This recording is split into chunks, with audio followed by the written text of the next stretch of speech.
welcome to the heart of Perthshire for one of the country's leading three-day events. Now, the excitement of the Olympics is over, and this is very much the one they all want to win. We're at the Bowmore Blair Castle International three-day event, and what a perfect setting for a weekend of top-class competition.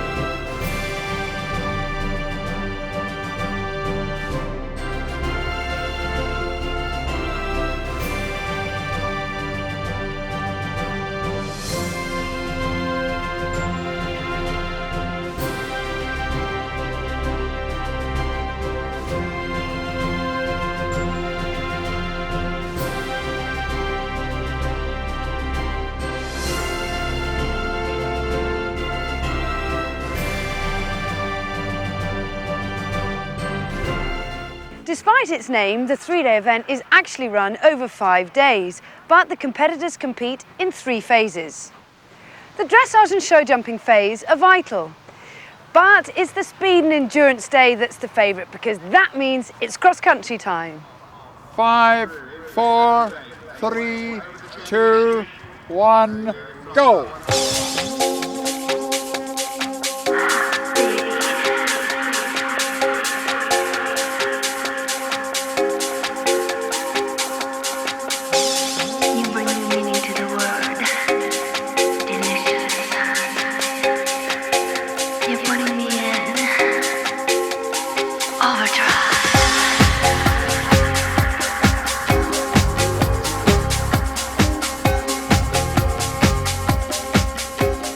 The horses start here, across here, up here, then up here, then over here.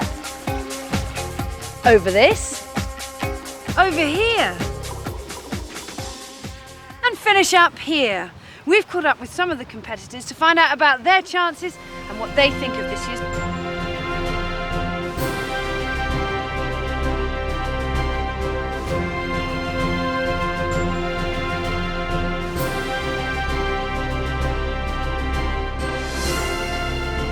I'm riding Lenamore, who is a 11-year-old grey gelding. I've only had the ride for 2 months, and we've done 2 events with him so far, and he's been a wee superstar. He's great fun. He is very, very naughty, and he's one of those horses that you just get the giggles on the whole time. Flat work and dressage is coming on really well, but I think the cross country and the show jumping are going to be good fun. He's called What If. He's chestnut gelding, 16.3, 9 years old. He's a very pleasant horse to ride. He's a nice person generally in his whole outlook in life. So he's not particularly strong, but he's always taking you. He's quite straight, and he wants to do it. He's not a horse which is always looking for a way out. My horse is called Looks Like Fun, and he's chestnut gelding, 8 years old, and called Sam in the stable. The test for him will be that, being only 8, the terrain is going to be quite tough for him. I intend to go straight most of the way around, but there's a couple of fences that I'm thinking long.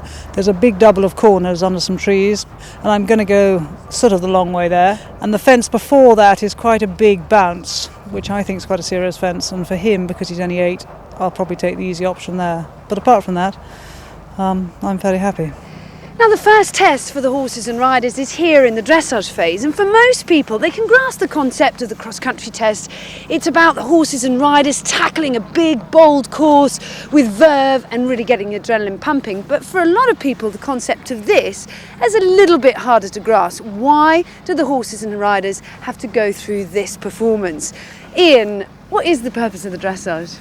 Well, a lot of people think dressage is a bit like watching paint dry, and it probably is the boring part of the event, but it's the grounding for the horses, it's the training, it's the preparation for the cross country, it's having the horses listening to the riders, obedient to the riders.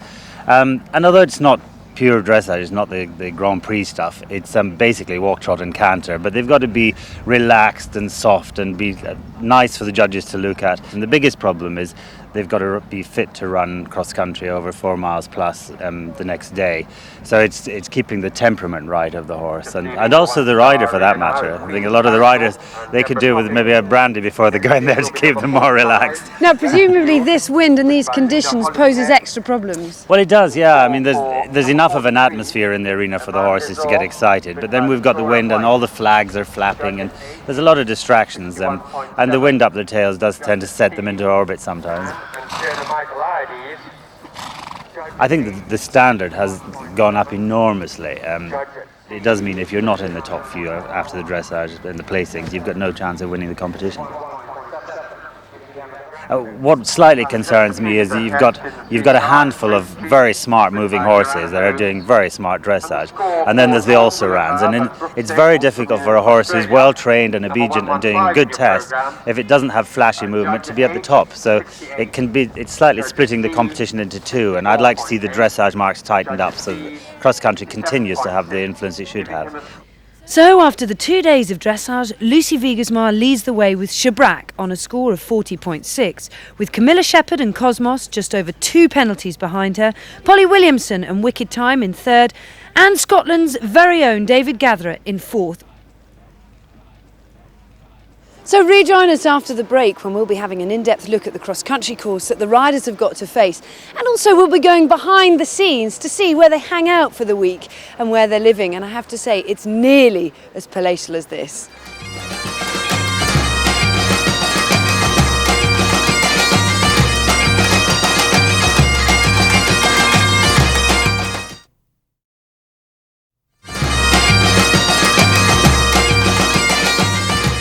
Welcome back to the programme. Now, I've come down to the lorry park, and this is a hive of activity. Now, many of you don't realise that when people come away to 3-day events, they're maybe away from home for around about a week, and they're living in conditions that are not particularly stylish, getting out of tiny little narrow bunk beds, queuing for communal showers in maybe not such great weather. It's all about camping and getting in with it. That is, unless you live in somewhere like this. Now, some of the top riders have fantastic facilities, kind of like the Formula One drivers, to live in, and this looks like a pretty nice one to check out. Let's see if anyone's at home. Hello, Andrew. Good morning, how are you? Oh, can we come and have a nosy? Yes, please do. Oh, goody, I'm going to get out and out of the rain. Look at this. It's not too tough living in here, is it? No, it is not. Fantastic. Home from home. So did you design this yourself? I did majority, yes. This is the third box I built from new. So what were the problems that you'd encountered early on when you were sort of trying to think about something like this? I think the main thing is making it practical from that point of view, and also a lot of storage space. As you know yourself, when you go away eventing, you take a lot of gear with you. Is that the bed? I'm sorry, Yeah. but can you fit? I can fit in there just, yes. There's sleeping for 2 up top here, and this thing goes out into another 2. And you can basically cook a cordon bleu meal here. Yeah, well, some people can. I can't cook that well, but yeah, some people can. And then we've got the DVD and the video. We've got DVD, we've got Sky, we've got microwave. Generally, we've got all the mod cons that you would have at home. And what about for the horses? Because it looks pretty nice for the humans. Yeah. Well, I mean, the lorries get your suspension throughout, and the main priority is when you design a horse box, the horses come first, and then the humans come later. Have you got showers and stuff? Yeah, in yeah, there? No way. please. Let's have a look. This is the toilet area. Wow. It's like a hotel. So this is where the horses travel, is it? That's correct, yes. So we can get 5 in here, all very comfortably. Fantastic. And again, you were talking about the storage space. You've got the rug racks up there. Well, that's the key both inside and outside the horse box, especially for eventers, is having as much storage space as you can. These partitions come back and then they can stand next to each That's other. correct. And do they fight or anything when No, they're traveling? not really, not really. The beauty is we designed these headboards so they could actually see through each other right through, which has made a difference to some of the horses travelling. Okay, so where do you keep all the tack if you've got 6 horses on here? Come on, I'll show you. Wow, look at this. So how many saddles can you have in here? You can get 8 saddles in here, plus some more at the front as well. And then you've got the bridles and then all the storage boxes for the boots and everything else. And now what about the parties? Because all we ever hear about is that there's a pretty good social life. My daughter had one priority when we built the lorry. She wanted an entertainment system. So we've got the stereo system built in as well. We're all sitting there partying away at the event. Well, I tell you what, I think this beats a camping holiday, that's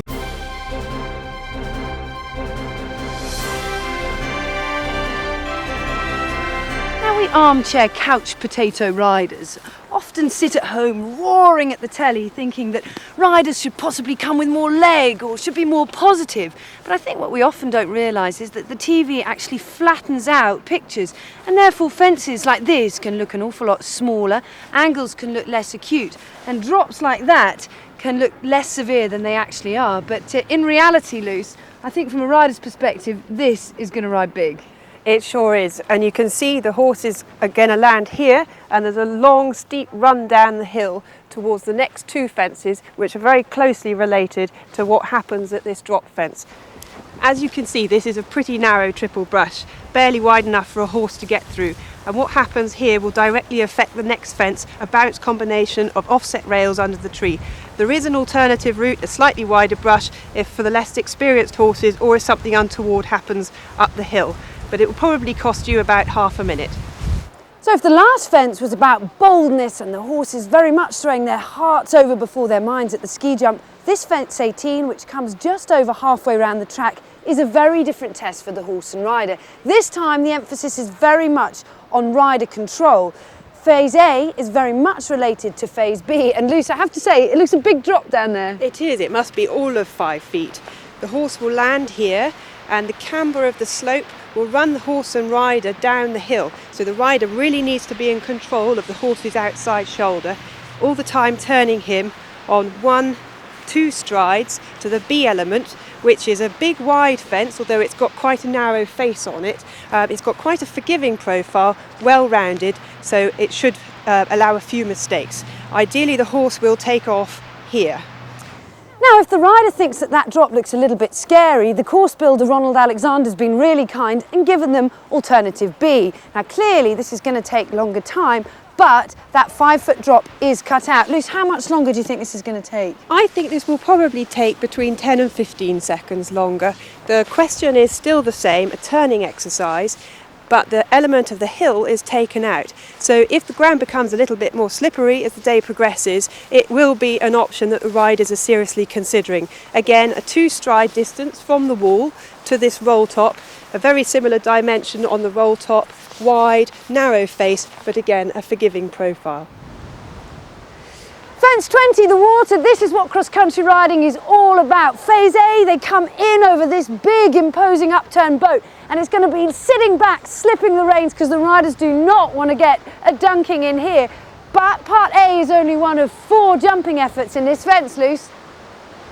This is element B and C. It's related to the upturned boat by 4 or 5 strides in the water, jump up onto the bank, and a leap of faith back into the drink. The course designer has made it a little bit more difficult by putting the boat so riders cannot make a sweeping turn and get straight to the jetty. So rejoin us after the break when we'll find out how the fences will ride for real.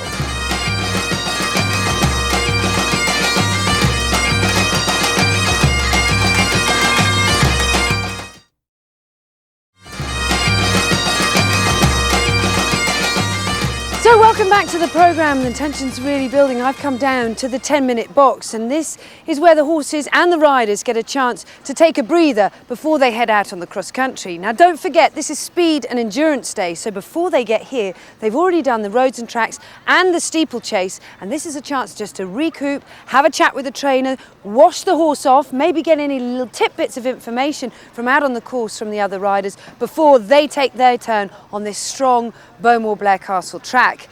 We're going to be here throughout the afternoon, really keeping an eye on exactly what's going on in the thick of the action, as you'd expect. But for now, let's head up to our commentators John Kyle and Ian Stark. Thank you, Alice. Just to confirm there, Lucy Vigersma and Shabrak still out in front after dressage, but I don't think there's any question that the cross-country won't have its effect. There are 30 fences, 41 jumping efforts, 5,300 metres to be covered in an optimum time of 9 minutes 17 seconds. Our first horse of the day, Andrew James, an AEA Dutch Starman, heading for the first, Ian. And the first fence is a nice solid jump. It's very important for the horses that they no longer think they're on the steeplechase, that they're actually going cross-country now. Well, nicely over that for Andrew, and we'll see him coming around now towards a non-solid fence, this bullfinch fence, one of the new ones on the track this year. Yeah, there was a bit of arguments from the riders. They were unhappy about the bullfinch. Ronald Alexander, the course designer, kept putting the brush back that the riders were taking out, but you never know whether the horse is going to jump over the top of it or through it. Well, one of the first real tests on the course now, the OJR is at fence 7. Lovely jump there for Andrew James as we move on to Neil Fox with What If nicely over the bullfinch there at fence 6, and he heads up the hill now as well to the 7th. The hill's a real feature here of this Blair course. Well, it's an interesting one to watch, Ian. Caroline Powell out with Lenamore lying 7th after dressage. Yeah, quite a new horse, as we heard from Caroline. She's only had the ride for 2 months, but the horse was actually ridden and is owned by Lexi McKinnon, who lived less than a mile from the Bowmore horse trial, so he's used to the hills, this horse. Back up at the OJR is Neil Fox and What If, just having a little bit of a shaky moment there coming into the first arrowhead. Andrew James and AEA Dutch Starman coming to this new fence on the course this year, the Ha Ha Wall. And Andrew taking the direct route down 2 strides and very comfortably over the roll top. Well, if that's any indication, riding better than it walked earlier with Lucy Vigersma. Neil Fox and What If now coming to the Atholl Estates beehives and putting them safely behind him. The first of the day, Andrew James to take on this feature of the course, the Bowmore Harbour, Ian. A nice jump in there, a good balanced canter through the water. Andrew actually got a stride on that bank. It's possible to bounce it, but very comfortably over the jetty. So Andrew, our trailblazer, heads off to the Tulimet Business Park fence now at 21, and it's all downhill from here on his way home. Up at the very top of the course, Neil Fox and What If just having a little bit of a slip there into the ski jump in. Yeah, and he's decided to take the easier alternative. This is a young horse, as you mentioned earlier. Again, sliding on the turn, but quite a wise decision. And it looks as though he's going to take the direct route at the Ruined Temple, which is quite a long bounce, but he attacks it properly and has a very good jump there. Caroline Powell now for New Zealand with Lenamore coming to the Atholl Estates beehives. The Atholl Estates are hosts here for some 26 years of these Blair Castle horse trials. Andrew James and AEA Dutch Starman coming now to the House of Brewer steps. A big effort this at the end of the course, and just too much of an effort for this horse. He just ran out of impulsion, didn't have enough power to get over the final element. Neil Fox and What If up at the Bowmore Harbour, and it looks like they didn't jump either of the main elements there, Ian.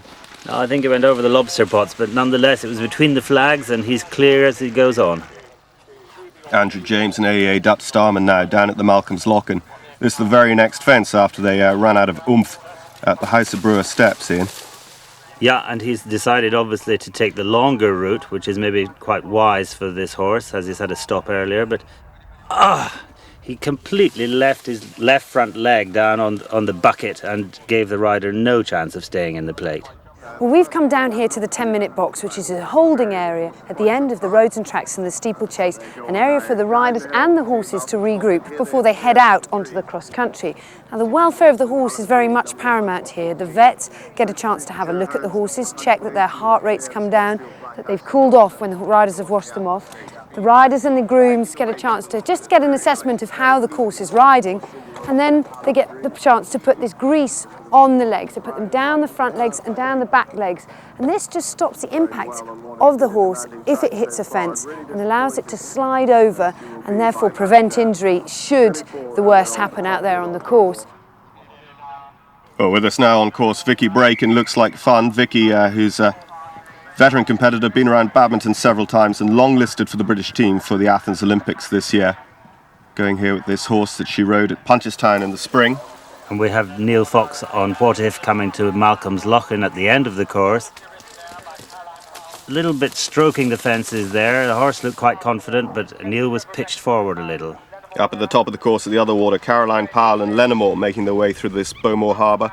And the interesting thing there was that Lenamore put in 4 strides, where the Andrews horse earlier did 5 strides in the water. Peter Laidlaw and River Rose at the ski jump, and this gives us a real appreciation of just how steep this hill is, Ian. Not only how steep it is, but how difficult it is to get back in control for the direct route there. Peter did a very quick change of plan there, which was quite wise. Lenamore back down now at the second water. Caroline Powell jumping through Malcolm's Loughlin, and really nicely done. And just coming to the last fence, just look at the little horse's expression. He does enjoy himself. He's a real bundle of fun, this horse. Caroline will be thrilled with that ride. Well, up at the top of the course now, Andrew Malcolm and Knocknagrove Rose. taking the direct line and looked very confident there. Nice straight line. And he's planning to do the direct route here at the ruined temple as he prepares. Not quite going strong enough forward, and the horse couldn't decide whether to put a stride or a bounce in there and pays the penalty. Vicky Braken looks like fun, making a good start at the Bowmore Harbour. A very bold jump in and a very clever jump in to the left over the middle element, which gives Vicky a much straighter line to the jetty. Yeah, it had a great ride. Got up to the top of the hill and it does take quite a bit out of them, and then it was freewheeling down and then get to the bottom and just kick. It was a brilliant course to ride.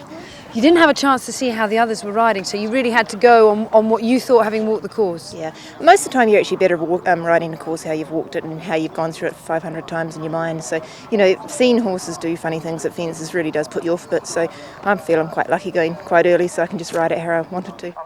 Back to the action, Antoinette McKeown and Grey Trooper at the RJ Arrows. Yeah, not the perfect line, I wouldn't have said, for approaching the RJ Arrows.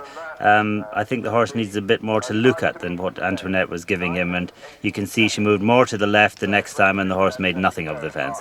Carol Dennis and Goulton Storm, meanwhile, come to this ha-ha wall, definitely jumping better than we thought it was going to, Ian. It's been riding very well, and as we can see there, even on a long stride, the fence is very forgiving. At the second water now, looks like fun, and Vicky Brake coming the direct route again.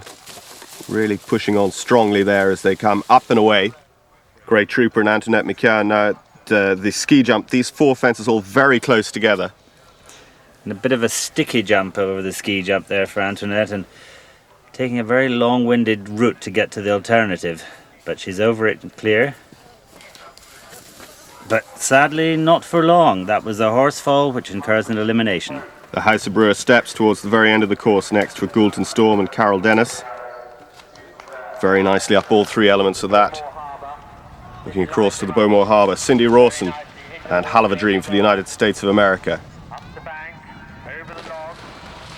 Not exactly going forward, but Cindy keeps kicking. Well, she was kicking and trying to get going, but lost her balance and luckily just missed the water. Well, now up at the very top of the course, Bella Tchaikovsky and Our Mission come over the ski jump, and they're heading down fairly hot and heavy towards this brush. They're certainly not in great control, and Bella looks as though she's galloping off for Inverness at the moment. But she's getting reorganised. It'd be interesting to see which way she plans to go here at the ruined temple, and it looks as though she's planning the straight route. Well, quite brave considering the mess she was in a few seconds ago, and yet the horse jumps it better than anyone all day. Catherine Harris and I'm No Trouble at the early stage of the course, hailing a cab there over the early bullfinch at fence 6. As we pick up Bella Tchaikovsky and Our Mission coming over this double of corners. The first time we've seen that today. A very impressive and imposing fence in the middle of this course. And Sarah Mabry and Tommy Pink at the ski jump. Sarah being one of the young Scottish riders who's in receipt of funding from Sport Scotland and makes nothing of the ski jump and approaches the quick route to the ruined temple and looks very professional there for such a young rider. Catherine Harris and I'm No Trouble on their approach, and he's really just looking at that and screwing in over the first element there, Ian. And just not going forward, lowers himself into the second water.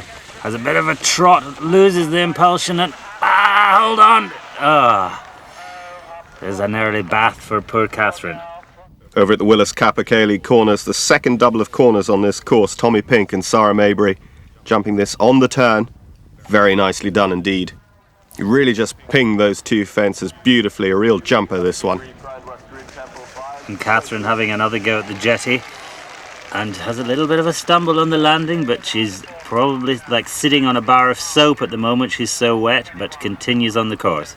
Well, onto the steps now at the end of the course. Our Mission and Bella Tchaikovsky popping up the first, the second, and very quickly over the third. Well, Cindy, most of the round looked absolutely foot perfect, but unlucky at the water. Oh, he was fabulous. He was really great. Very pleased with him, and had a good ride into the water, and then just had a very long distance to the last fence. Sat way back, had a huge leap, and then he pecked on the landing, just a little stumble, and I shot out the front door. Oh, how frustrating. Really very annoying, yes. He was lovely. I'm really proud of him. Bella Tchaikovsky and Our Mission looking like they're going to get a good round under their belt, and they'll really move up in this three-star class as they clear the Atholl Estates timber stack. Heading on, they're just 3 from home now. And Sarah Deary tackling the double corners at the Conundrum and effortlessly through there. So here comes Bella Tchaikovsky in our mission on the way towards the last, number 30, the Bowmore Barrels, and on her way for home, and a good time here could move her well up in, threatening the top 3 after cross-country day. And approaching the Land Rover Timber Yard, we have Hannah Bate and Welton Rip Rap, and an enormous jump over the second element. And just leaving the start box is the very experienced Polly Williamson on Wicked Time as she approaches the first fence. This winner of Windsor lying third at the moment. This will be one to watch. Susanne and Avril Johnson now coming towards the Mad Cow's slipway at the very end of the course, nearly just tripping over that, but recovering and very nicely over the ditch which follows. And approaching the Land Rover Timber Yard, we have Bermudan rider MJ Tunbridge and Spartan Rose, and they managed to fit 2 strides in there. Up at the Bowmore Harbour, and another one jumping the lobster pots as they make their way really strongly through this water. Hannah Bate and Welton Rip Rap out and over the jetty. And Nicola Tweddle and Highland Loch approaching the Scottish Field Black House and Broch, a new fence, and looking a little bit shaky as they approach that. Camilla Shepherd and Cosmos now at the very top of the course, jumping the ski jump, coming down to this Perth racecourse brush, really leaping that very stiffly in. Yeah, she just looks a little bit out of control there and can't quite get reorganised. Now looks as though she's probably going to take the alternative, but doesn't know exactly where she's going. The alternative probably not part of her original plan. Lying second after dressage, she'll be coming in here now. She's to jump these 2 and one other fence. And sadly we hear later that somewhere amongst these trees she managed to miss fence 14, and that unfortunately resulted in elimination for Camilla. Yeah, I had a really good ride. He was really brave and really honest. I had a bit of a scary moment after the ski jump. I tried to turn quite quickly and he slipped a little bit, so I wasted a bit of time there. But then he went through the bounce and he was really good, but a bit on the strong side. Fantastic. Now you moved at the moment from 16th up to 3rd place. Unbelievable. Yeah, really good. And what about the time? It looks quite difficult. Yeah, I mean, I obviously wasted quite a bit of time at the Temple fence. I think I was probably about 30 seconds over, but I was certainly going quick enough for me. Is this his first time at this level? First 3-star, yeah. I've done a couple of 2-stars, so. So you must be thrilled. Yeah, really pleased. Really good boy, yeah. Polly Williamson and Wicked Time up at the Bowmore Harbour, jumping in over the upturned boat.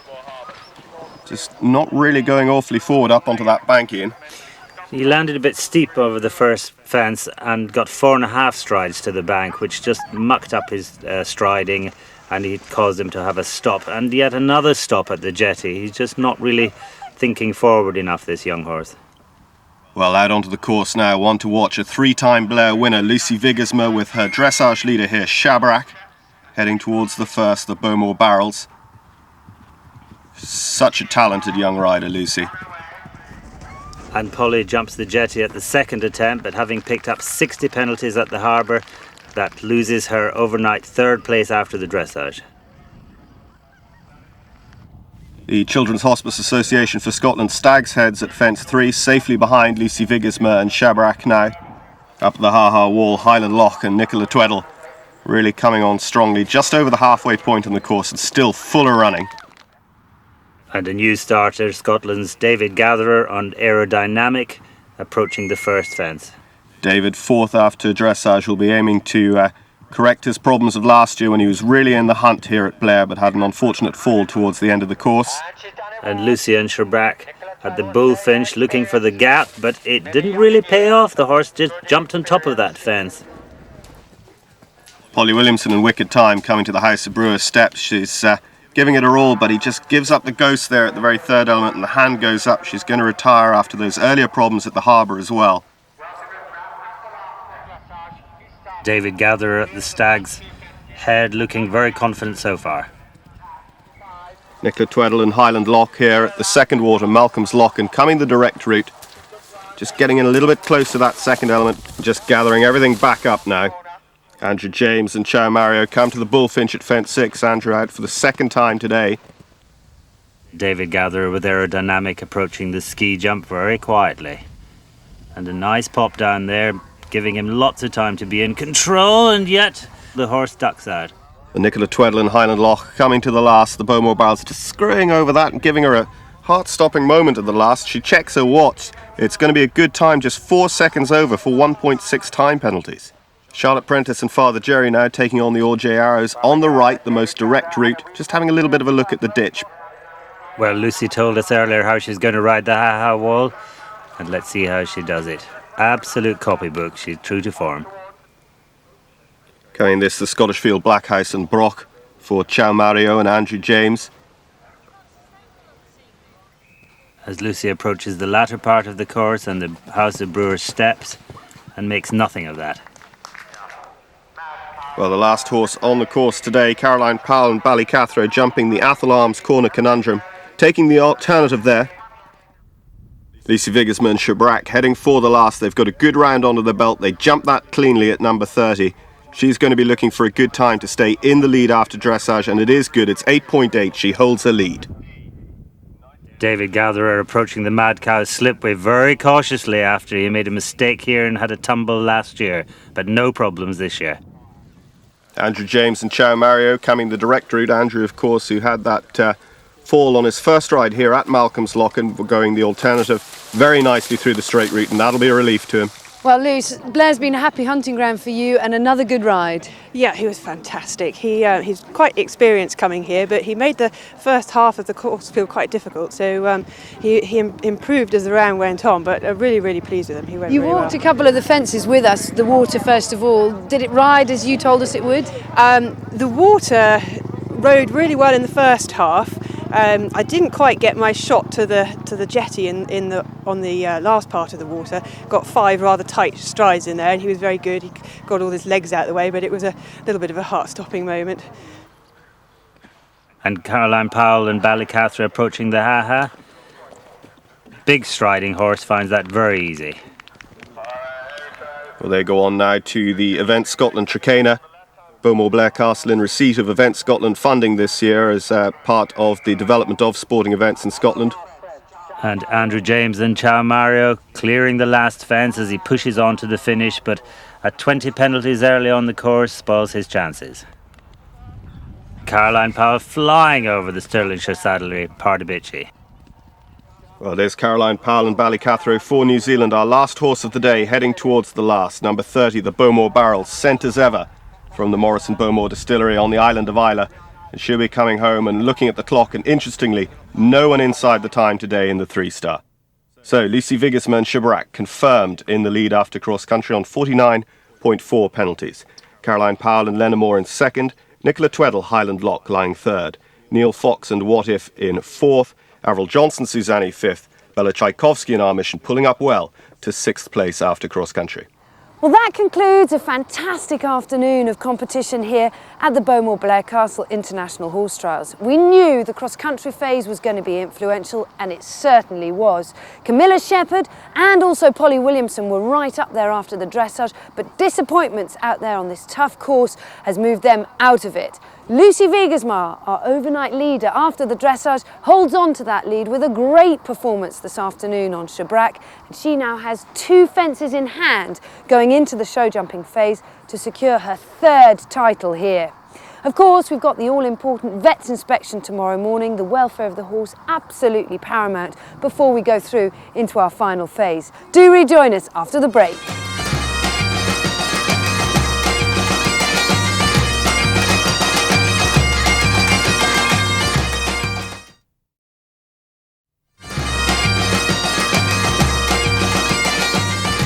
Welcome back to the final part of the programme. Now, these legs have seen an awful lot of action over the last 3 days. They've carried the horse and rider over dozens of jumps, and before they tackle the show jumping, they have to face the vet's inspection. The role of the vets at an event like this is absolutely crucial because the welfare of the horse is paramount.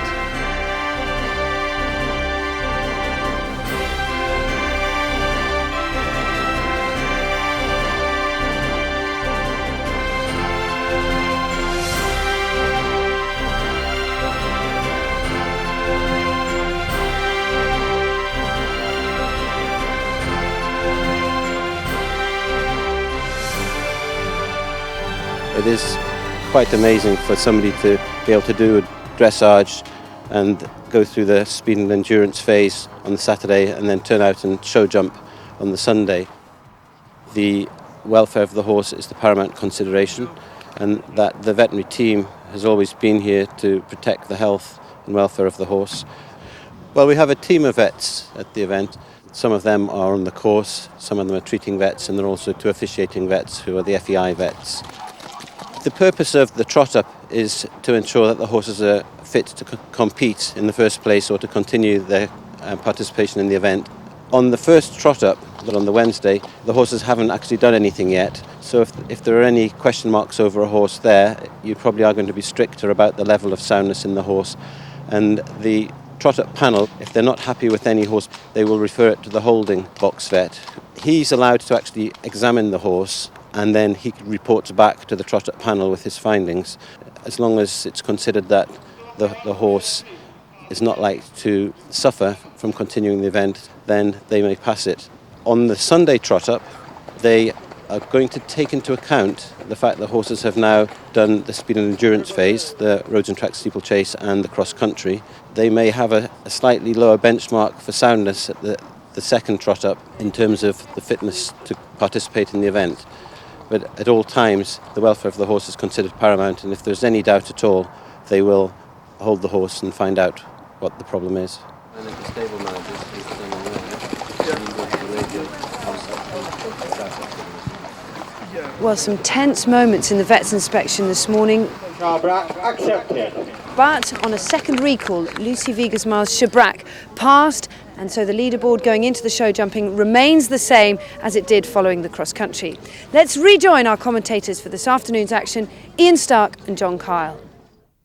Thank you, Alice. Well, Lucy Vigersma and Shabrack, of course, still in the lead. They've led since the dressage earlier on in the week. They're aiming at the largest prize fund at an equestrian event in Scotland, £5,000 to the winner here at Blair. She comes in today with 2 fences in hand, 4 penalties to be added for each fence down here in 3-day eventing. But Tommy Pink and Sarah Maybury will just catch the end of their very good clear round, which will really put the pressure on those top 6. Good result there for the young Scottish rider. Bella Tchaikovsky with us now. A good day for her yesterday. She comes into the arena on 79 penalties, but unfortunately picks up 3 time penalties in the show jumping, leaving her with a little bit of ground to make up. And Susanna and Avril Johnson started in a very good position, but things went slightly awry in the show jumping, and she managed to pick up 28 penalties. So with us now in the arena, Neil Fox. Neil comes with What If, coming down this final line now. Neil, a very good clear round, keeping the pressure on the top 3 in the 3-star. Oh, with us now, lying in 3rd place overnight, Nicola Tweddle and Highland Lock on 68 penalties. Quite a way behind Lucy, but a clear round would help them keep the pressure on, Ian. Yeah, he was a little bit keen and enthusiastic cross-country, this horse, but hopefully he'll be more relaxed in the show jumping. I notice he's got a sheepskin noseband on. He's got quite a high head carriage, which is not great for the show jumping phase. It does tend to make them dangle the legs a little bit, but so far so good. They're coming in this a huge ring here with a lot of atmosphere at Bowmore Blair Castle. Does that have an effect on them after their 3 days of competition?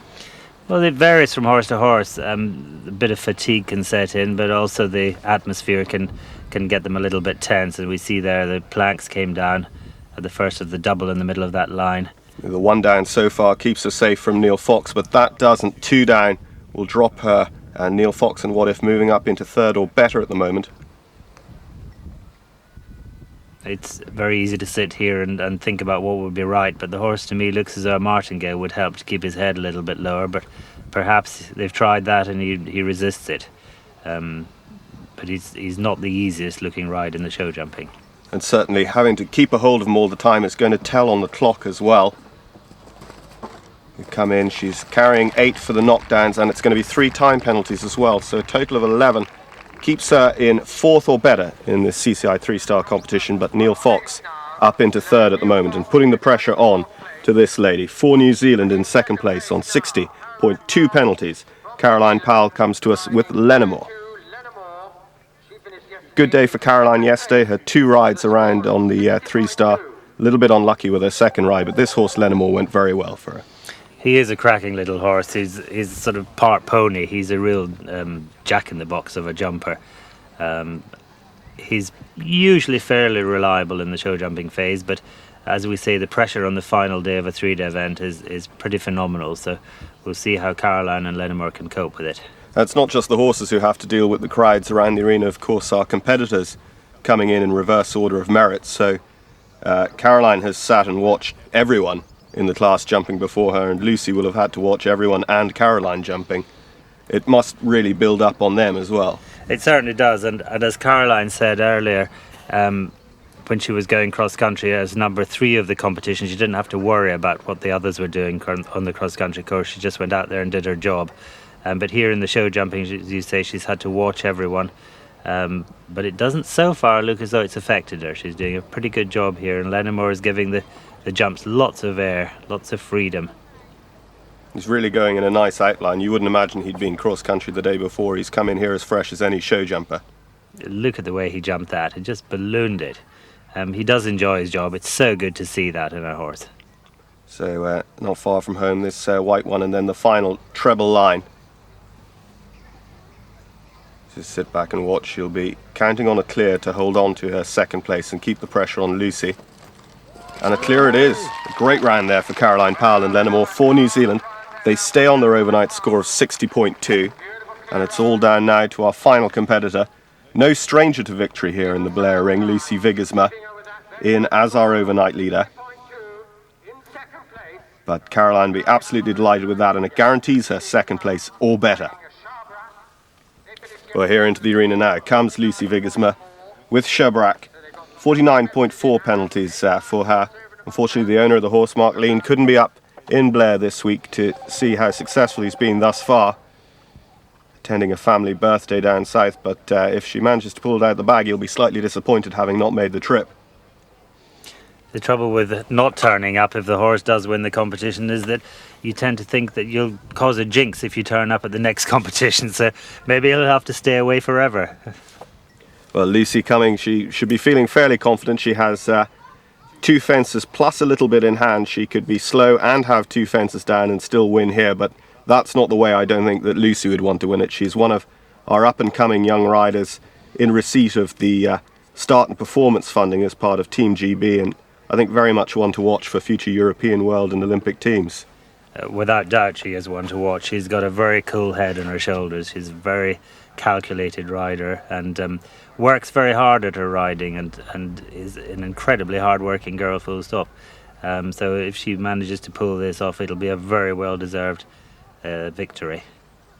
Well, a winner here at 1-star level, a winner here at 2-star before the event was upgraded to 3-star level last year. She couldn't make it up to Scotland last year for the first ever 3-star. So Lucy, who's had great success on Scottish soil, both here at Blair and at Bergie, can she make it? 4 wins here at Blair. Well, he's not giving us heart attacks sitting watching. He's looking pretty good about the show jumping. He's not rattling the poles at all, but the pressure is on as she comes to the last line. Just this white one and then the right-handed turn into this final treble line.